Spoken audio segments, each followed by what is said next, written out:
आज class 10th UP board का सामाजिक विज्ञान का चैप्टर फर्स्ट मैं जनार्दन मौर्य आपके सामने प्रस्तुत करने जा रहा हूँ, जिसमें फर्स्ट है यूरोप में राष्ट्रवाद।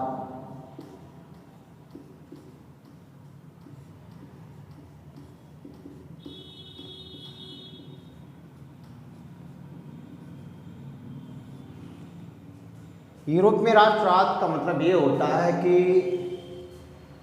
सबसे पहले राष्ट्र की जो भावना होती है, अपनत्व की भावना, क्योंकि उस समय राजशाही व्यवस्थाएं चल रही थी, उस राजशाही व्यवस्था को समाप्त करने के लिए जनता में वह भावना पनपी। और वह पनपी कैसे? उस पर उस प्रकार के अत्याचार हुए। धीरे धीरे वह भावना और भी विकराल रूप लेती गई। तो ये प्रारंभ होता है यूरोप में फ्रांस से। यूरोप में फ्रांस से प्रारंभ होता है। उस समय लुई वंश या लुई राजाओं का चलता था, और वह जो लुई राजा थे वह बुर्बो वंश से संबंधित थे। बुर्बो वंश यह 17वीं शताब्दी की बात है।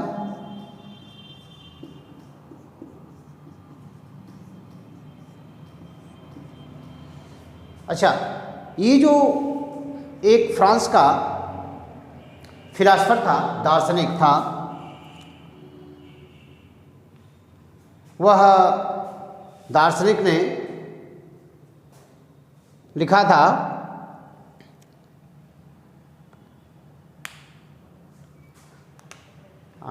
फ्रेडरिक सारियो। यह फ्रेडरिक सारियो 1848 में उसने एक श्रृंखला बनाई थी, चित्रों की एक श्रृंखला बनाई थी, जिसको कि यूटोपिया कहा जाता था। यूटोपिया यह एक ऐसी, मतलब कह सकते हैं कि जैसे इसमें एक प्रतिमा को उसने दिखाया गया था, एक लेडीज की प्रतिमा को दिखाया गया था, जिसके एक हाथ में मशाल थी और दूसरे हाथ में उसका एक घोषणा पत्र, जिसे मैग्ना कार्टा के नाम से जाना जाता था। उस प्रतिमा के सामने लोगों की लंबी लंबी कतारें लगी हुई थी, जो अपने हाथों में मतलब हथियार औजार लिए हुए थे, और यह मानो ये प्रकट किया गया था, प्रदर्शित किया गया था कि वह अपनी स्वतंत्रता की मांग करते हुए उस प्रतिमा की तरफ बढ़ते हुए आ रहे हैं।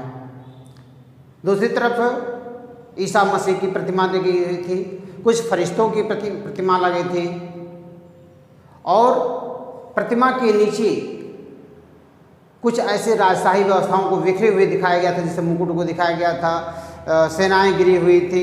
इस तरह से प्रतिमाओं के मतलब उसने एक श्रृंखला यह बनाई थी, जिसको कि यूटोपिया के नाम से जानते हैं, एक काल्पनिक के नाम से जानते हैं।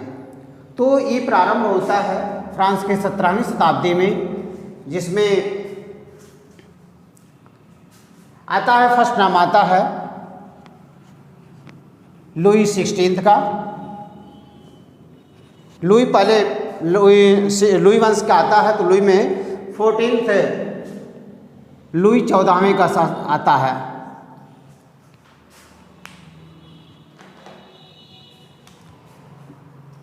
लुई 14वें का आता है।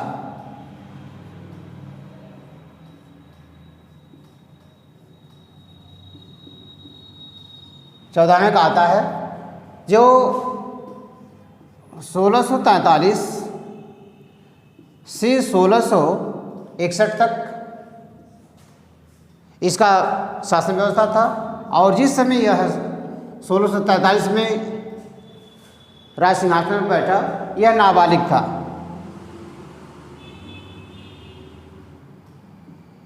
नाबालिग था, तो शासन व्यवस्था जो था,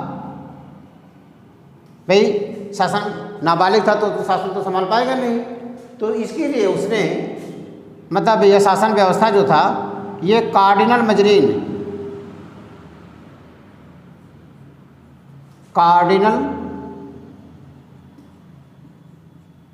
मजरीन के हाथों रहा। और कार्डिनल मजरीन, अब बात आती है कार्डिनल मजरीन था क्या। कार्डिनल मजरीन जो है कि एक प्रकार का राजनीतिज्ञ था, जो ये शासन व्यवस्था को संभाला। यह जो एक फिजूल खर्ची था, लुई 14 जो था यह क्या था, फिजूल खर्ची।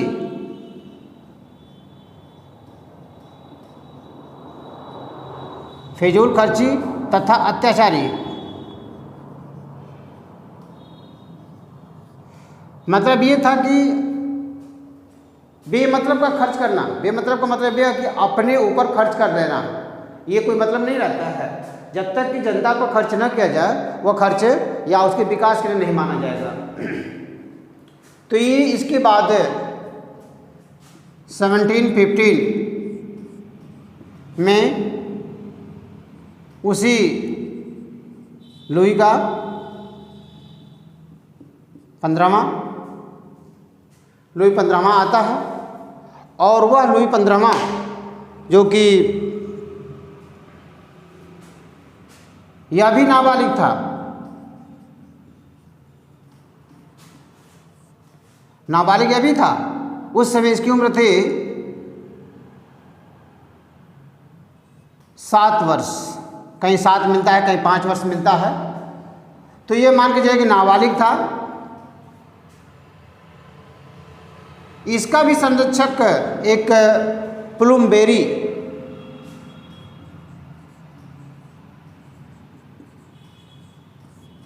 ठीक ना, ये प्लूमबेरी के हाथों में रहा। अच्छा, इसमें एक पॉइंट था, जो लुई 16 था ये कहा करता था कि मैं ही शासन हूँ। इसका एक है कि मैं ही शासन हूँ, इसका यह उक्ति था, एक कथन था कि मैं ही शासन हूँ, मेरे द्वारा बनाया गया ही कानून ही क्या है, मेरा द्वारा आदेश दिया गया ही वह क्या है, एक कानून है। यानी कुल मिलाकर के व्यवस्था इन लुई वंश में था, उनके द्वारा किया गया कानून। ये तमाम। अब इसके बाद आता है लुई 16। ये जो 15 से 1743 तक इसका शासनकाल रहा। किसका? लुई 15 का। लुई 15 का शासनकाल 1715 से 1743 तक था।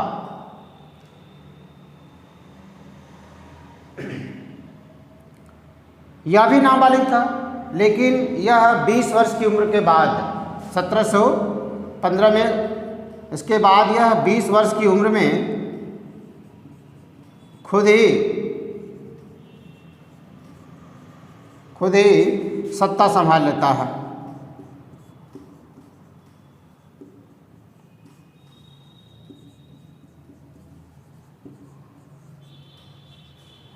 इसके बाद अपने हिसाब से वह कार्य करता है। लेकिन इसका भी उद्देश्य क्या जी था? वही जैसे इसका था फिजूल खर्ची और अत्याचार। अच्छा, अत्याचार किस पर? जनता पर। और किस पर होगा? इसके बाद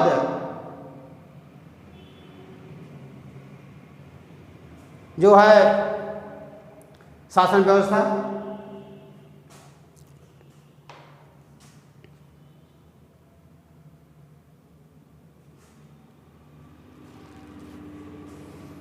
सत्रह सौ 1743 के बाद शासन व्यवस्था लुई 16 का आता है। इन सभी लुई वंश में या लुई राजाओं के क्रम में जो लुई 16 का शासन था वह अत्यंत कष्टकारी था, जनता के लिए कष्टकारी था। लुई 16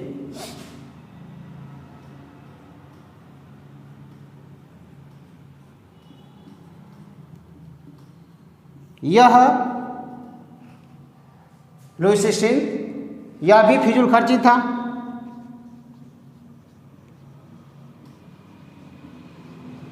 और अत्याचारी था।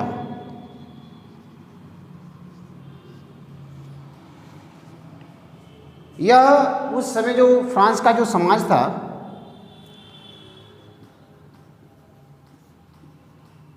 तीन भागों में बटा था। तीन भागों में बटा था। फर्स्ट था पादरी वर्ग या कुलीन वर्ग, दूसरा था मध्यम वर्ग,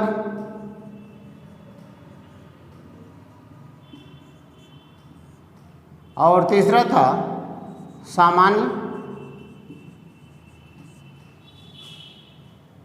सामान्य वर्ग था। इस वर्ग में, पादरी वर्ग में, जैसे कुलीन, पादरी, सामंत, राजा, यानी ये उच्च लोग आते थे।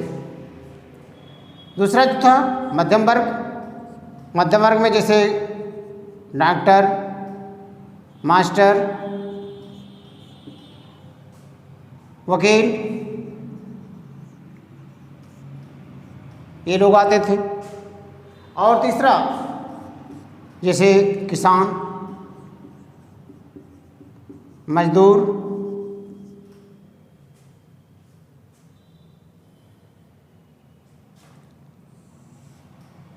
कहीं कहीं ये मध्यम वर्ग में भी यह क्या नाम है, सामान्य वर्ग में भी डॉक्टर, मास्टर, वकील को भी लिया गया है। और मध्यम वर्ग में जैसे क्या नाम है, जैसे सामंत थे, जमींदार थे, ये लोगों को रखा गया है।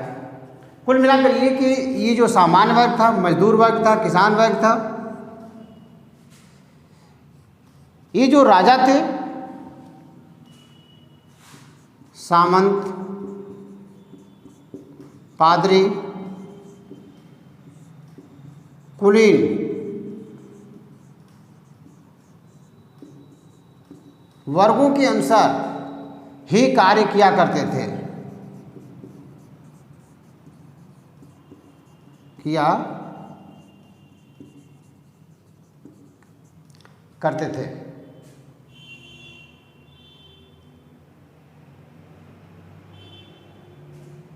अर्थव्यवस्था इतनी डमाडोल हो गई थी राजा के इस फिजूल खर्ची से, अत्याचार से। इन लोगों के कहने पर, कुलीन लोगों के कहने पर, पादरी वर्ग के कहने पर, सामंत लोगों के कहने पर राजा आए दिन जो है कि टैक्स में बढ़ोतरी करता जा रहा था। राजा आए दिन करों में बढ़ोतरी करता जा रहा था और व्यवस्था ये आ गई कि जनता त्रस्त हो गई। त्रस्त का मतलब ये है कि जो ऊपर का वर्ग था, प्रथम वर्ग जो था,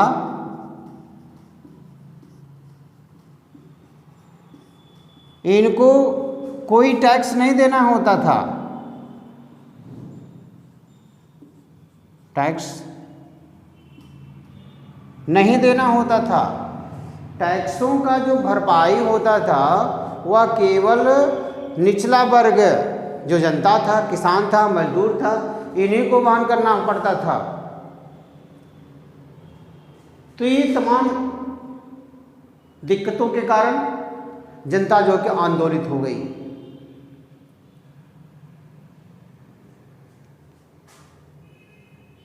छह मई की बात थी। अब ये तीनों वर्ग थे, प्रथम वर्ग, मध्यम वर्ग और निम्न वर्ग। उस समय जो स्टेटस जनरल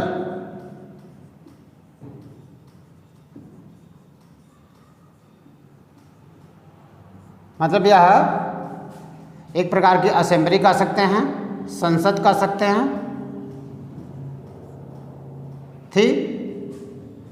यहाँ पर इसमें तीनों वर्ग के लोग अपनी सभाएं किया करते थे। क्या करते थे? सभाएं, मीटिंग किया करते थे।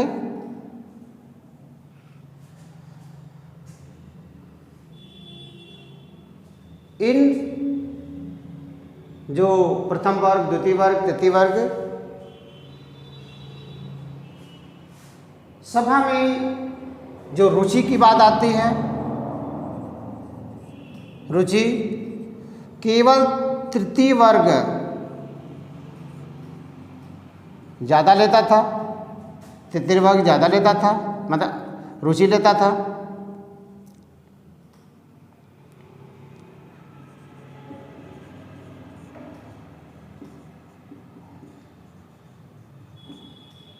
राजा की मतलब ये क्या कहते हैं, पादरी, सामंत और इन लोगों के कहने पर एक दिन 6 मई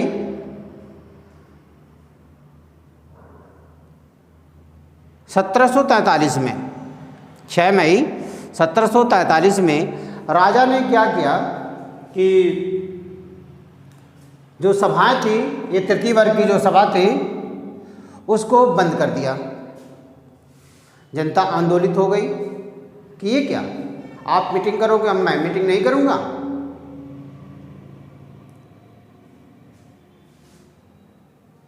सभाएं अपना सभी चला ही रहे थे, ये आंदोलित हो गई और कहे उसी के सामने, सभा भवन के सामने एक मैदान था, उसको टेनिस का मैदान, टेनिस कोर्ट कहा जाता था, टेनिस कोर्ट। ये जो तृतीय वर्ग के लोग थे वहाँ पर आकर के क्या हो गए, बैठ गए और कहे, राजा से कहे कि जब तक आप हमें अपना संविधान बनाने नहीं देंगे तब तक मैं यहाँ से हम लोग नहीं हटेंगे, चाहे आप यानी चाहे हमें संगीनों से ही क्यों ना गुजरना पड़े। संगीनों का मतलब वही, मतलब हमें आप कत्ल भी क्यों ना कर दो, इससे हमारा कोई लेना देना नहीं है। तो ये तमाम व्यवस्थाएं थी। फिर राजा मजबूर हो गया,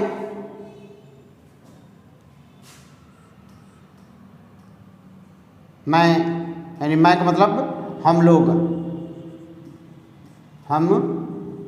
लोग यहाँ से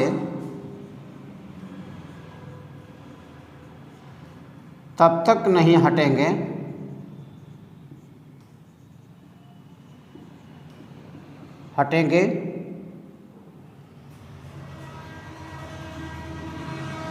जब तक हम अपना संविधान बना नहीं लेंगे।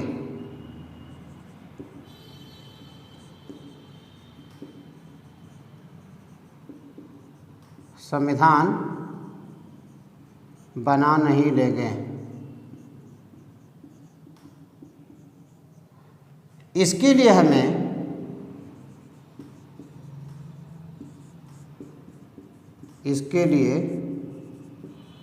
हमें संगीनों के साथ ही क्यों न गुजरना पड़े।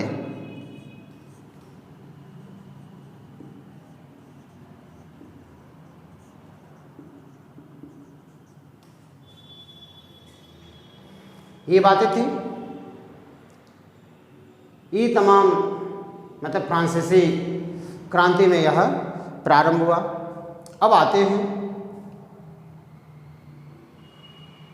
फ्रांसीसी क्रांति की विशेषताएं क्या थी।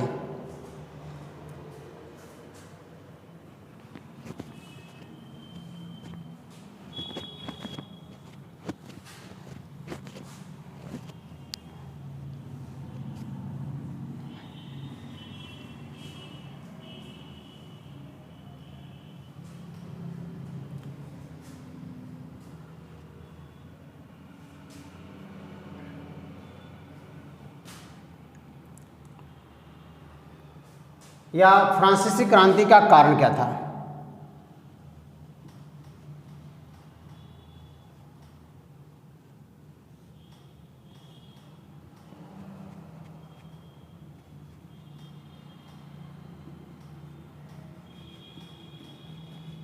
फ्रांसीसी क्रांति का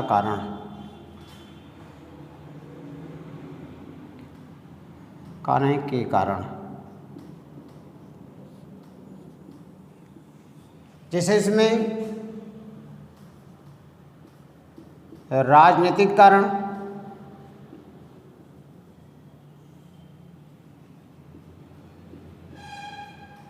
दूसरा धार्मिक कारण,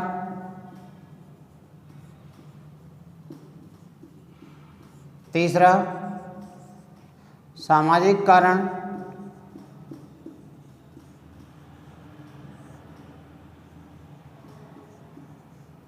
चौथा आर्थिक कारण,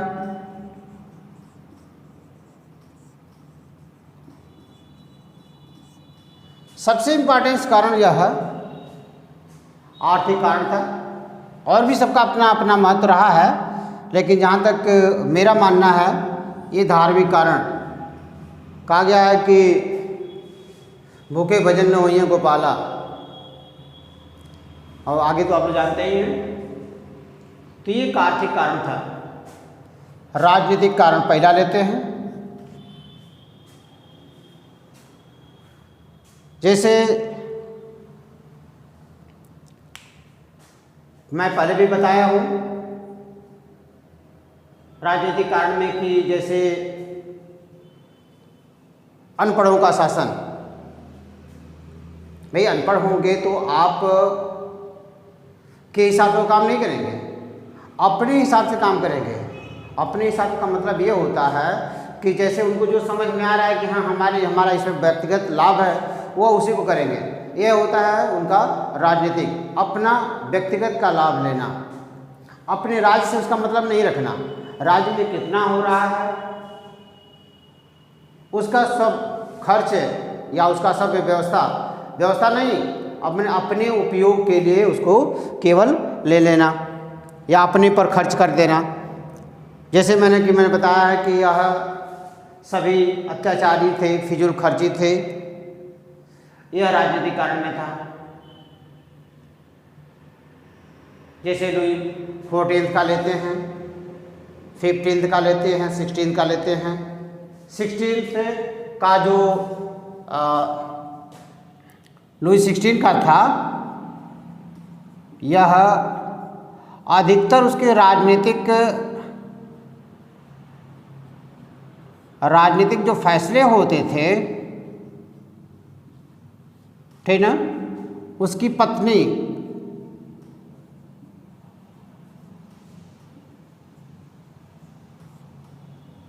मैरी एंतोयनेत, उसकी पत्नी मैरी एंतोयनेत लिया करती थी, जो कि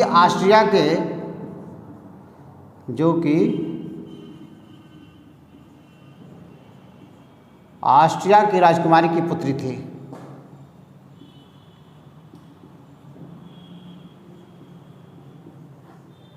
राजकुमारी की पुत्री थी। चूँकि अब वह एक राजकुमारी की पुत्री थी तो उसको बहुत जनता से मतलब था नहीं कि जनता में क्या हो रहा है, उसके क्या दुख दर्द हैं, क्या उसकी भावनाएं हैं। वो तो हमेशा अपने से ऊपर ही सोचेगी। तो ये लुई 16 का मतलब यह क्रियाकलाप था। अपने ऐशो आराम, लग्जरियस जीवन, मतलब कि विलासिता का जीवन, जो लुई 16 का जो जीवन था, इसी राजनीतिक कारण की बात मैं कर रहा हूँ कि इसका जो जीवन था वह क्या चीज़ था? विलासिता का था। विलासिता, ऐशो आराम।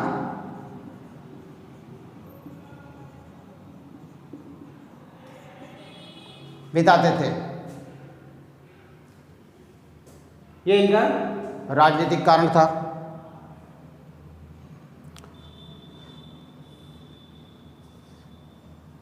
अगला आता है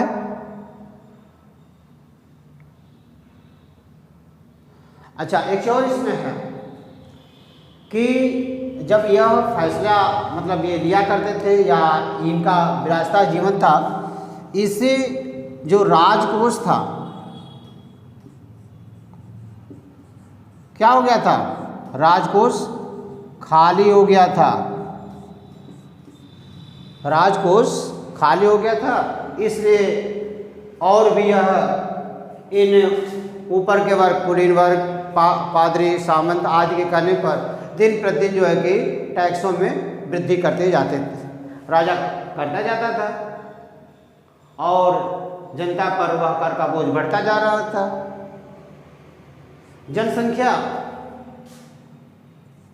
जनसंख्या जो था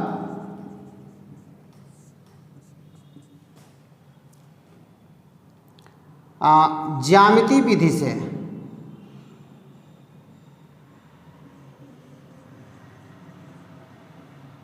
विधि से वृद्धि होती थी। मतलब यह जैसे 2, 4, 8, 16, 32 ऐसे। लेकिन ये तो जनसंख्या में वृद्धि होती जा रही थी, लेकिन जो प्रोडक्शन है, उत्पाद है हमारा,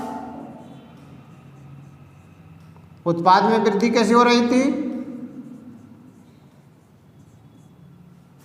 ये वृद्धि होनी चाहिए, वृद्धि नहीं, वृद्धि हो रही थी। इसमें अंकगणितीय होती थी। अंकगणितीय का मतलब यह होता है 1, 2, 3, 4 ... माने ऐसे। तो एक समय यह आ गया कि जनसंख्या जब में वृद्धि होती गई और इधर प्रोडक्शन कम होता गया, दोनों के बीच जो है कि अंतर बढ़ता गया। मतलब क्या कि जो प्राइस लेवल था, कीमत स्तर, प्राइस लेवल मतलब कीमत स्तर में वृद्धि हो गई, कीमत स्तर में वृद्धि हो गई। अब जब कीमत स्तर में वृद्धि होगी तो भाई सबको ही खाना चाहिए। अब उदाहरण के रूप में जैसे मान लीजिए कि सबको दूध चाहिए, वर्तमान में ले लीजिए, सबको दूध चाहिए या कोई भी चीज़ चाहिए और उसका प्रोडक्शन हो नहीं रहा है, तो दाम क्या हो गया, बढ़ना ही बढ़ना है, स्वाभाविक सी बात है। तो ये था इसके क्या चीज़ का, राजनीतिक कारण थे।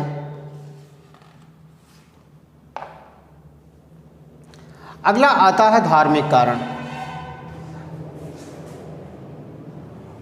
धार्मिक कारण में जैसे फ्रांस में 2 धर्म विशेष थे। 2 धर्म विशेष ये थे कि एक धर्म था कैथोलिक और दूसरा था प्रोटेस्टेंट।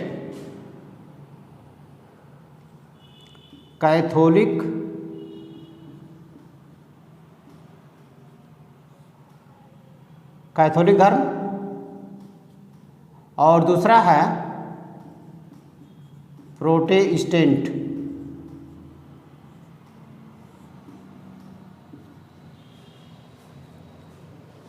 जो ये कैथोलिक धर्म थे, इसको मानने वाले पादरी कुलीन वर्ग के लोग थे और इनकी संख्या थी पूरी फ्रांस की जनसंख्या की केवल 2%।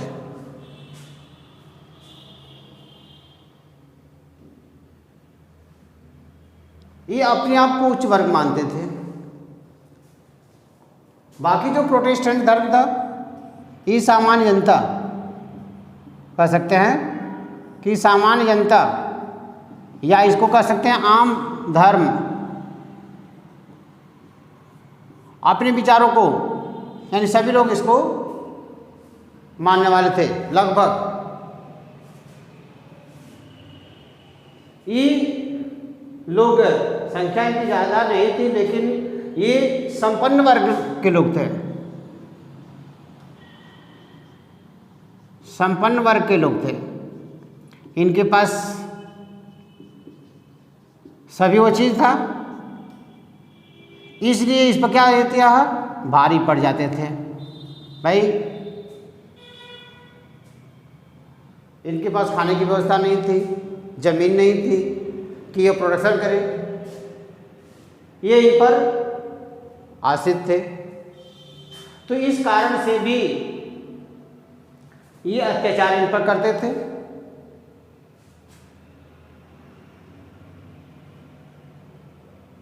इसका नतीजा ये निकला कि एक दिन क्रांति एक विकराल रूप पकड़ ली। तो आज के वीडियो में बस इतना ही, बाकी अगले वीडियो में देखेंगे।